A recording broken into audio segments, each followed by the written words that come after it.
You're 40 years old. You just checked your retirement account and felt your stomach drop. Maybe you saw $20,000 sitting there. Maybe $50,000 if you've been somewhat consistent. Maybe you saw a number that made you laugh out loud because it's so absurdly small that it feels like a joke. And then the math hit you. You have 20 years until 60, and that number needs to somehow become enough to live on for 30 years after that. That's when the panic sets in. That cold, gripping feeling that whispers you've already lost the game. Here's what nobody tells you. That panic you're feeling? It's not weakness. It's not failure. It's your brain finally doing the math correctly. You're not panicking because you're dramatic or pessimistic. You're panicking because you're one of the few people actually paying attention to the numbers. Most people at 40 are still in denial, or they're so buried in the daily grind that they haven't even looked. But you looked, and now you can't unsee it. If you've ever thought you're too far behind to catch up, stick with me. And if you want more videos that break down the real money math without sugarcoating it, hit subscribe so you don't miss what comes next. Drop a reset in the comments if you're ready to hear the aggressive truth about what it actually takes. Let me paint you a picture of where most 40-year-olds actually stand. The median retirement savings for Americans aged 40 to 45 is around $63,000. Not the average, which gets inflated by the top 10% with 7-figure accounts. The median, that means half of people in their early 40s have less than that. Some have nothing. Others might have $100,000 or more, but they're the minority. If you're sitting at $30,000, $50,000, or even $80,000, you're not an outlier. You're right in the statistical sweet spot of people who are about to realize they have a serious problem. Now let's talk about what those numbers actually mean. Standard retirement advice says you need about 10 times your annual salary saved by the time you retire. If you make $75,000 a year, that's $750,000 you're supposed to have at 60 or 65. If you make $100,000, you need $1 million. These aren't arbitrary numbers. They're based on the 4% rule. You withdraw 4% per year in retirement, which should theoretically last you 30 years without running out. So if you need $40,000 a year to live on, you need $1 million nest egg. 4% of $1 million is $40,000. The math is brutally simple. So what happens when you're 40 with $60,000 saved and you need $750,000 by 60? You have a $690,000 gap and 20 years to close it. Your brain immediately starts screaming that it's impossible. That's when people do one of two things. They either shut down completely and decide to just work until they die, or they start Googling aggressive investment strategies and fall down a rabbit hole of cryptocurrency gambling and high-risk stock plays. Both responses are understandable. Both are also missing the actual solution. But here's the really messed up part. The retirement industry doesn't want you to panic at 40. They want you to start contributing at 25 and keep doing it automatically for 40 years. The whole system is designed around compound interest having decades to work its magic. When you start at 25 and contribute steadily for 40 years, you only need to save 10 or 15% of your income. The math works beautifully. Time does most of the heavy lifting. But when you're 40, time isn't your friend anymore. You don't have 40 years. You have 20. Maybe 25 if you're willing to work into your mid-60s. And that changes everything. The standard advice suddenly becomes useless. Financial advisors will still tell you to save 15% of your income, max out your 401k match, and stay the course. They'll show you compound interest charts that assume you started at 25. They'll tell you it's never too late to start. And technically, they're right, it's not too late. But it's also not the same game anymore. You're playing retirement planning on hard mode, and nobody wants to admit that the rules are different now. Here's the question that should be keeping you up at night. Can you actually build real wealth in 20 years when you're starting from behind? Not comfortable retirement. Not scraping by on Social Security plus a small nest egg. Actual wealth. The kind that lets you retire at 60 or 62 and not worry about running out of money at 75. The kind that gives you options instead of forcing you to keep working because you have no choice. Is that even possible when you're 40 and playing catch-up? The answer is yes. But it requires something that most people aren't willing to hear. It requires intensity, not balance, not moderation, not the slow and steady approach that works when you're 25. You need aggressive action right now, and you need to sustain it for 2 decades. You need to save at rates that feel uncomfortable. You need to restructure your entire financial life around this single goal. You need to treat the next 20 years like what they actually are, your last real chance to fix this. Sound dramatic? Good.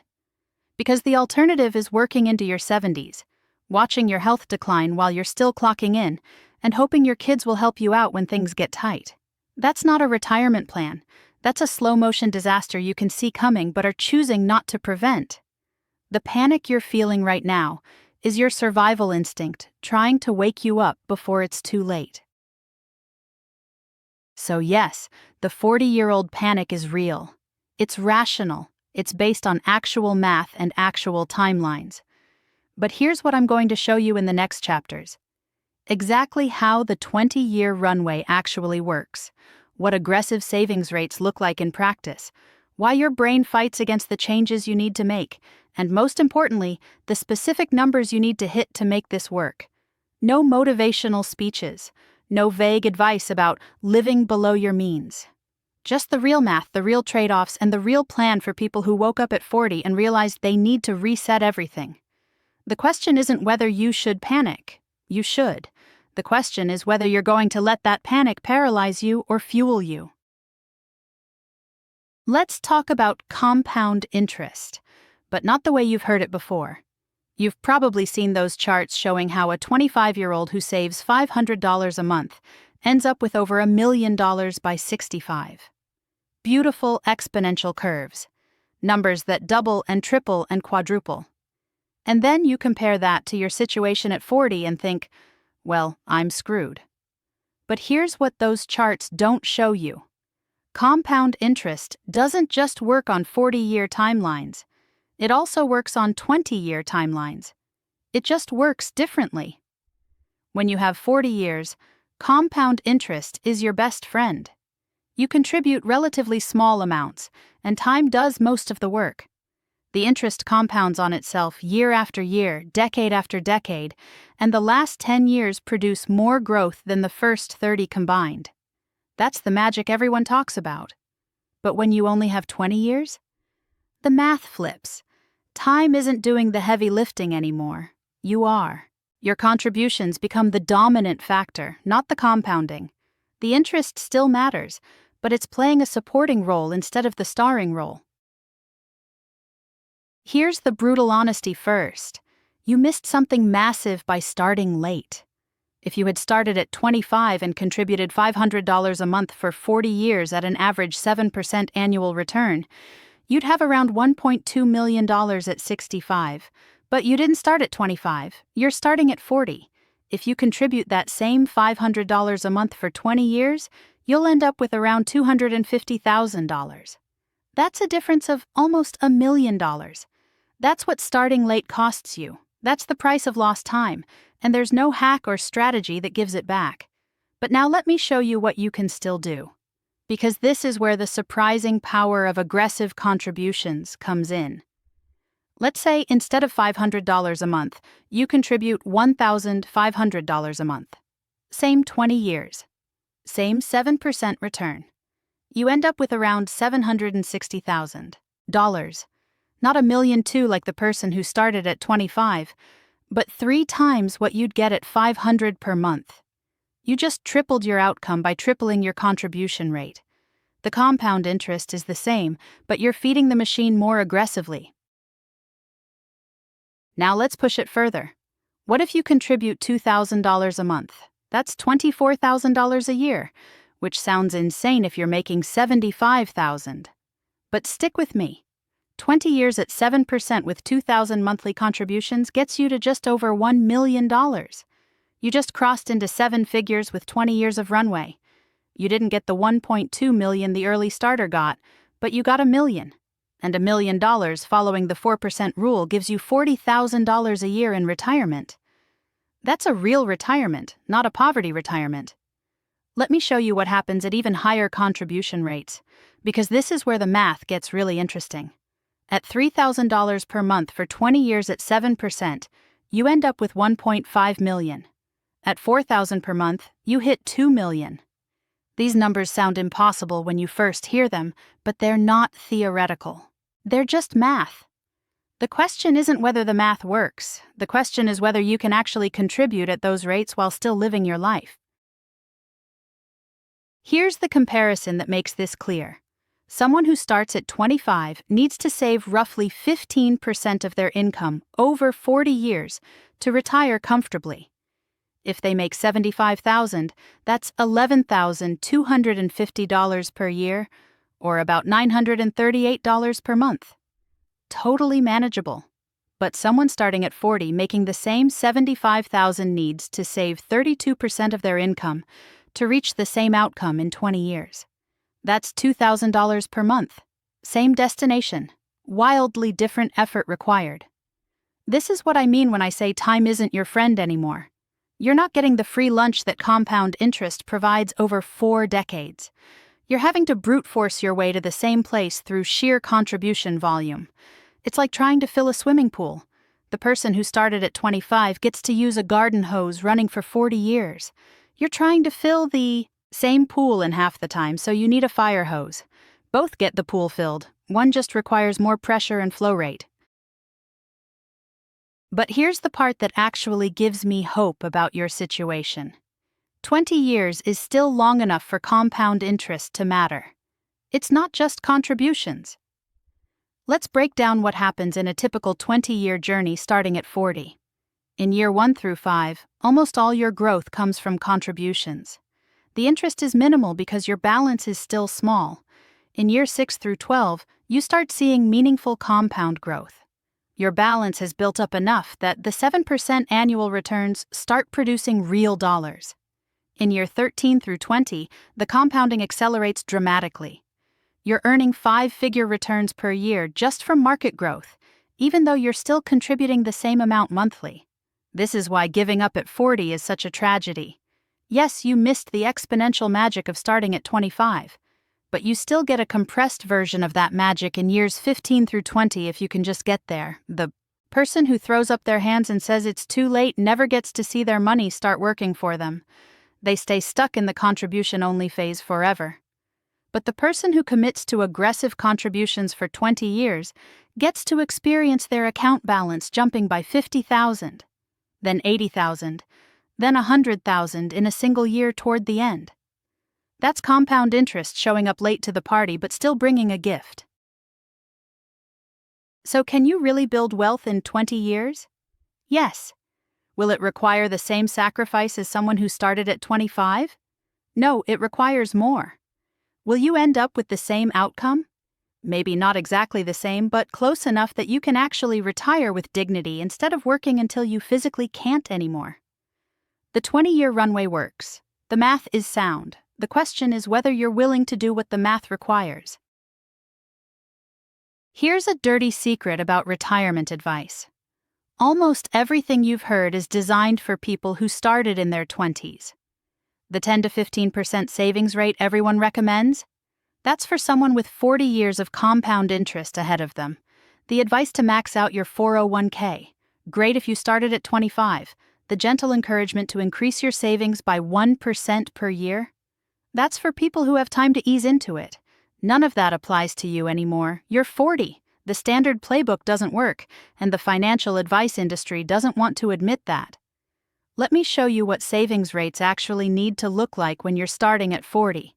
If you want to retire at 60 with a nest egg that generates $40,000 a year, and you're starting from near zero, you need to save between 25 and 40% of your gross income. Not 10%, not 15%, 25 to 40%. That's the real number. That's what the math requires when you've lost 20 years of compounding. And when people first hear this, their immediate reaction is, "That's impossible. I can't live on 60% of my income. I have a mortgage. I have kids. I have a life." But let's break down what these percentages actually mean in real dollars, because it's less insane than it sounds at first. If you make $75,000 per year, 25% is $18,750 annually, or $1,562 per month. 30% is $22,500 per year, or $1,875 per month.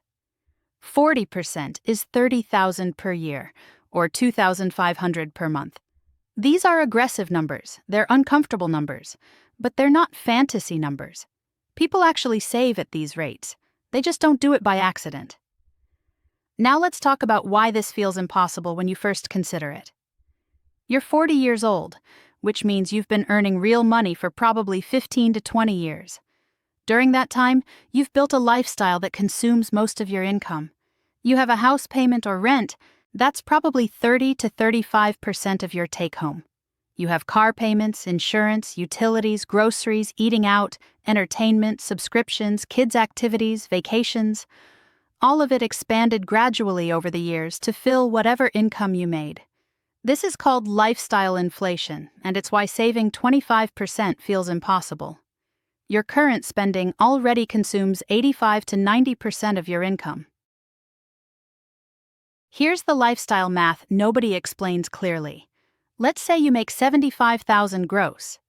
After taxes, you're taking home around $55,000 to $57,000, depending on your state and deductions. That's $4,600 to $4,750 per month take-home. If you want to save 30% of gross income, that's $1,875 per month. You're left with $2,725 to $2,875 per month to live on. Can you survive on that? For most people, the answer is no with their current lifestyle, but yes if they restructure everything. This is where people get stuck. They look at their current budget and try to find $1,875 to cut.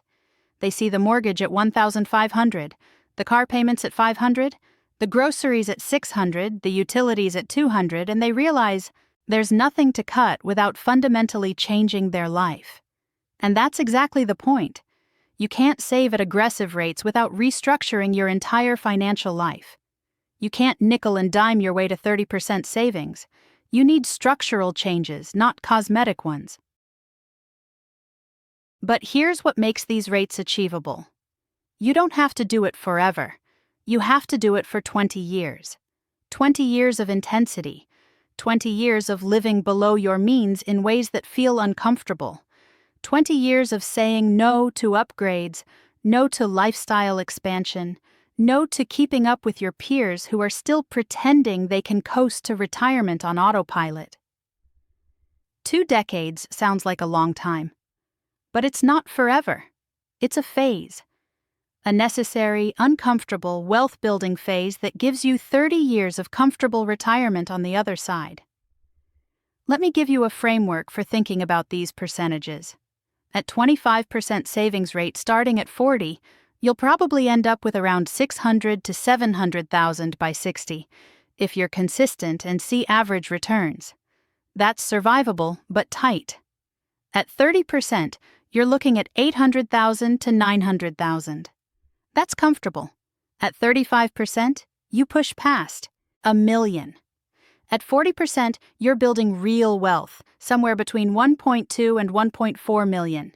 Each 5% increase in savings rate translates to roughly $150,000 to $200,000 more in retirement. That's the trade-off. That's what you're buying with the discomfort. Now let's address the elephant in the room. What if you simply cannot save 30% right now? What if you have debt, or kids in college, or medical expenses, or you're genuinely living paycheck to paycheck? Then you start where you can and you build toward it. If you can only do 15% right now, do 15 and plan how you'll get to 20 in 2 years, then 25 in 5 years, then 30 in 8 years. The trajectory matters as much as the current number. Someone who goes from 15 to 35% over a 10-year period and then maintains it can still retire decently. Someone who stays at 15% forever is cooked. Here's the really messed up part about why these numbers feel impossible. You've been conditioned to think that living on 60 to 75% of your income is deprivation. The culture tells you that upgrading constantly is normal, that newer cars, bigger houses, better vacations, more stuff is just what you do as you age and earn more. But that's the trap. That's what keeps people broke at 60. The aggressive savings rates feel aggressive because they require you to opt out of the consumerist escalation that everyone around you is participating in. You're not saving 30% by being smarter with money. You're saving 30% by fundamentally rejecting the lifestyle arms race. So yes, 25 to 40% savings rates are aggressive. They require restructuring your life. They require sacrifices that your peers won't understand. They require intensity that feels extreme in a culture of moderation. But they also work. They're the actual numbers that take someone from behind at 40 to financially secure at 60. The question isn't whether these rates are realistic. The question is whether you want retirement badly enough to do what realistic actually requires. Let's talk about why your brain is actively working against you right now. You just read that you need to save 30% of your income for 20 years, and part of you immediately started inventing reasons why that's not possible for you specifically. Your situation is different. Your expenses are unique. Your responsibilities are more complex than the hypothetical examples. This is your brain protecting you from change, and it's the biggest obstacle between you and retirement. The math isn't your enemy. Your own psychological resistance is. Here's the first trap. Lifestyle inflation that happened so gradually you didn't notice it. 20 years ago, when you were making $40,000, you lived on $40,000. Then you got a raise to $50,000 and somehow you were still broke. Then $60,000. Then $75,000. And at every step, your spending expanded to consume the new income. This didn't happen because you're irresponsible or bad with money. It happened because that's what spending does naturally. It's like a gas that expands to fill whatever container you put it in. Your lifestyle expanded to fill your income, and now you can't imagine living on less. But here's what your brain won't let you see clearly. You already lived on less. You survived on $40,000 at some point. You functioned on $50,000. The person you were at 30 was living on 60% of what you make now, and they were fine. They weren't starving, they weren't miserable, they just had a different baseline for normal. The problem isn't that you can't live on less now. The problem is that your brain has recalibrated what feels like enough, and going backward feels like failure. It feels like losing. It feels like you're regressing in life when you're actually supposed to be progressing. This brings us to the second trap. The golden handcuffs of your current standard of living. You have a house that requires a certain income to maintain. You have car payments on vehicles that match your professional status. You have memberships, subscriptions, habits, and expectations that all require steady cash flow. And here's the really insidious part. You've built an identity around this lifestyle. You're not just a person who lives in a nice house. You're someone who has achieved a nice house. You're not just driving a decent car. You're driving a car that signals you've made it to a certain level. Your lifestyle isn't just about comfort, it's about identity. So when someone suggests cutting back aggressively, your brain hears, become a different person. Admit defeat. Signal to everyone around you that you're going backward. Move to a smaller place? That's failure. Drive an older car? That's embarrassment. Cut back on vacations, eating out, entertainment? That's deprivation. Your brain has wired your self-worth to your spending level, and unwiring that connection feels psychologically dangerous. This is why high earners often have worse retirement savings than you'd expect. They're trapped by their own success. They make good money, but they've built a lifestyle that consumes it all, and downgrading feels impossible. Here's the third trap. And it's the one nobody wants to talk about, the identity crisis of downgrading at 40. When you're 25 and living cheaply, that's normal. That's paying your dues. That's the struggling young adult phase everyone goes through. But when you're 40 with 20 years of career progression behind you, living cheaply feels like regression. Your friends and colleagues are upgrading. They're buying bigger houses, nicer cars, taking better vacations. And you're supposed to do the opposite? You're supposed to be the one saying no to dinners, no to weekend trips, no to the lifestyle upgrades everyone else is enjoying? That's social suicide in most circles. Let me paint you a picture of what this looks like in practice. You're at 40, making $75,000, and you decide to get serious about retirement. You start saving 30%, which is $2,000 a month. Suddenly, you can't afford the same restaurants your friends go to. You can't do the same weekend getaways. You're driving your car an extra 3 years instead of trading up. You're shopping at different stores. And every time someone invites you to something you have to decline, you feel broke. You feel like you're failing at being 40. You feel like you're the only one not keeping up. And that psychological pressure is relentless. But here's what nobody tells you about this phase. Everyone around you who's keeping up is broke too. They're just broke in a different way. They're keeping up with the lifestyle, but their retirement accounts are empty. They're driving nice cars financed at 6% interest. They're taking vacations on credit cards. They look successful on the outside, but they're terrified on the inside because they know the math doesn't work. They're just better at hiding the panic. You're not downgrading, you're being honest. You're doing the math they're avoiding.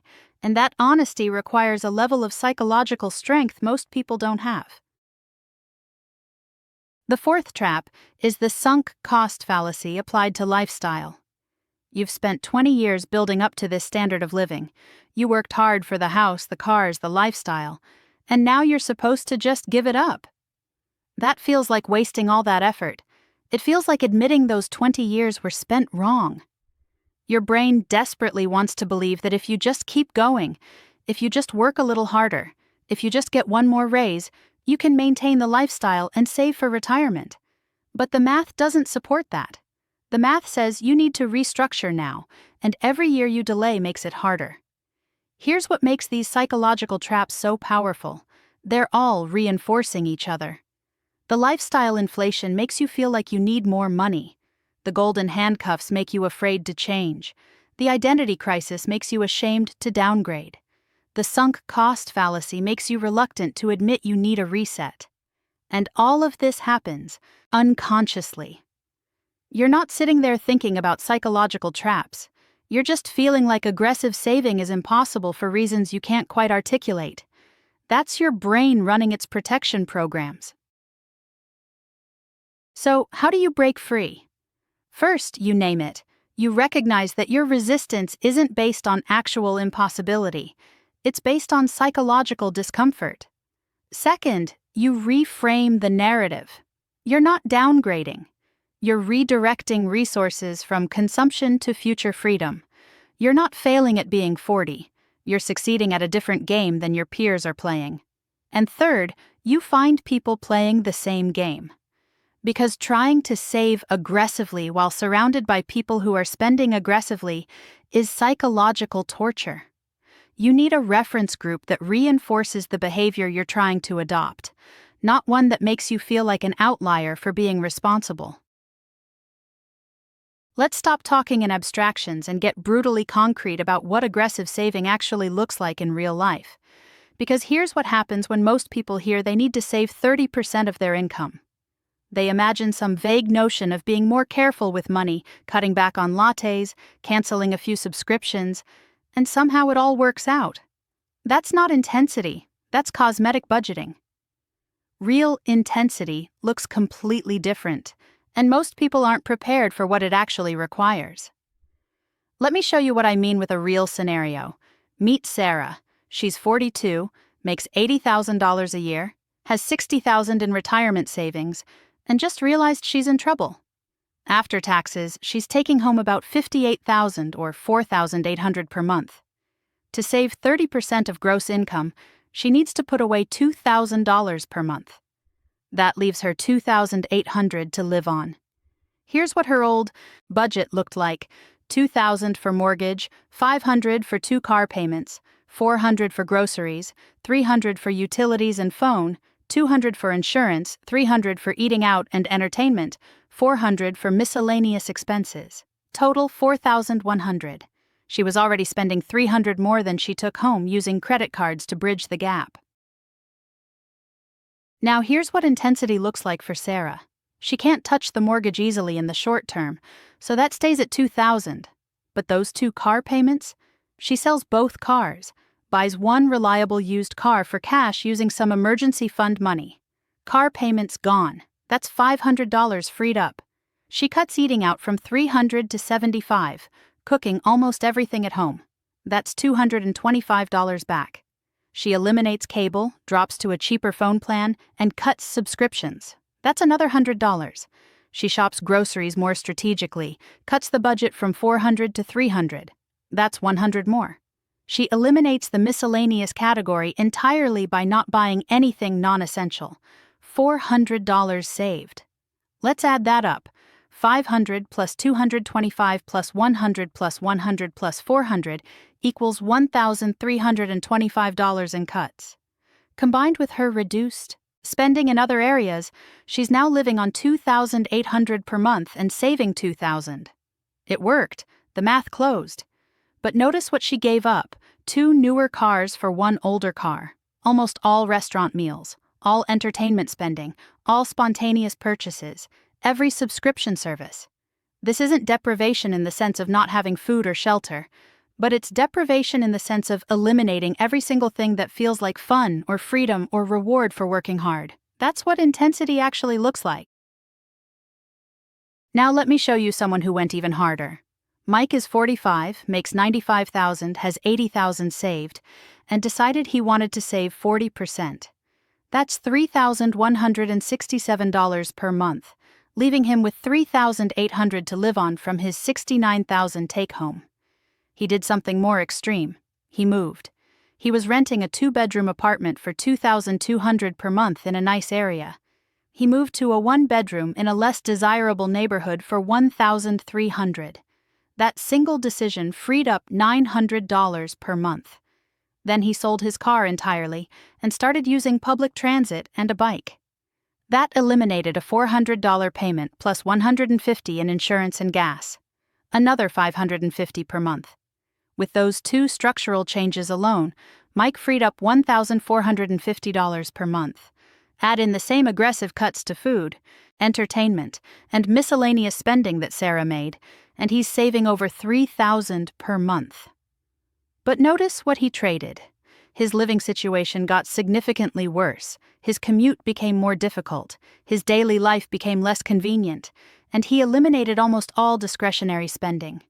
He's living like a broke 25-year-old despite making $95,000. That's the trade-off.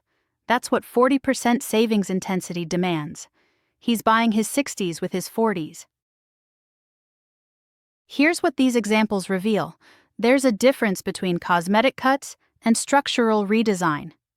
Cosmetic cuts are things like switching to generic brands, cutting 1 subscription, eating out 1 less time per week. Those cuts might save you $100 to $200 per month. They're nice. They're better than nothing. But they don't get you to aggressive savings rates. Structural redesign is completely rebuilding your life around lower fixed costs. It's moving to a cheaper place. It's eliminating car payments entirely. It's restructuring your biggest expenses, not trimming around the edges. That's the only way to find $1,000 to $2,000 per month. Let me show you the hierarchy of cuts, from easiest to hardest. Level 1. Subscriptions and small luxuries. This saves you $100 to $200 per month. Level 2. Eating out and entertainment. This saves you $200 to $400 per month. Level 3. Transportation decisions, either downgrading vehicles or eliminating one entirely. This saves you $300 to $600 per month. Level 4. Housing changes, either moving to a cheaper place or taking on a roommate or renting out part of your space. This saves you $500 to $1,000 per month. Most people are willing to do Level 1. Some will do level 2, very few will touch level 3 or 4, but level 3 and 4 are where the real money is. Now let's talk about what intensity doesn't mean. It doesn't mean never enjoying anything. It doesn't mean living in misery for 20 years. It doesn't mean destroying your health by eating ramen every meal. What it does mean is being incredibly selective about where money goes. Sarah still has a life. She just has a life that costs 75% less than her old life. She still sees friends. She just invites them over instead of meeting at restaurants. She still takes breaks. She just does free activities instead of expensive trips. She still eats well. She just cooks everything herself. The intensity isn't about punishment. It's about intentionality. Every dollar is assigned a job, and the job is building your future. Here's the part nobody tells you about living at this intensity level. It gets easier after about 6 months. The first months are psychologically brutal because you're constantly feeling the loss of your old lifestyle. You're reminded daily of all the things you used to do that you can't do anymore. But after about 6 months, your brain adjusts. The new baseline becomes normal. You stop feeling deprived because your reference point shifts. And somewhere around month 9 or 12, you start feeling powerful instead of restricted. You start seeing your retirement balance grow by thousands per month, and that number becomes more motivating than any restaurant meal or impulse purchase ever was. But here's the honest truth. Not everyone can sustain this level of intensity for 20 years. Some people try for 2 years and burn out. Some make it 5 years and then loosen up a bit. And that's okay, as long as you understand the math.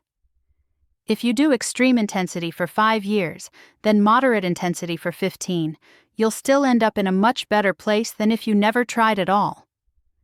The perfect plan executed at 80% is better than the optimal plan you abandon after 2 years. Intensity is the goal, but consistency over time matters more than perfection. Let's bring this all together into something you can actually use. You've got the 20-year timeline. You understand that compound interest still works, but you have to feed it aggressively. You know the savings percentages that actually matter. You've seen the psychological traps and what intensity looks like in practice. Now you need to calculate your personal reset number. This is the specific dollar amount you need to accumulate by 60 to fund the retirement you actually want, not a theoretical number from some calculator. Your number, based on your reality. Here's how you calculate it. Start with the retirement lifestyle you want. Be honest. How much money do you need per year to live the way you want to live in retirement? Not your current spending level, because that might be inflated by mortgage payments and work expenses that go away, but your actual desired lifestyle. Let's say you decide you need $50,000 per year. Using the 4% rule, you need 25 times that amount saved.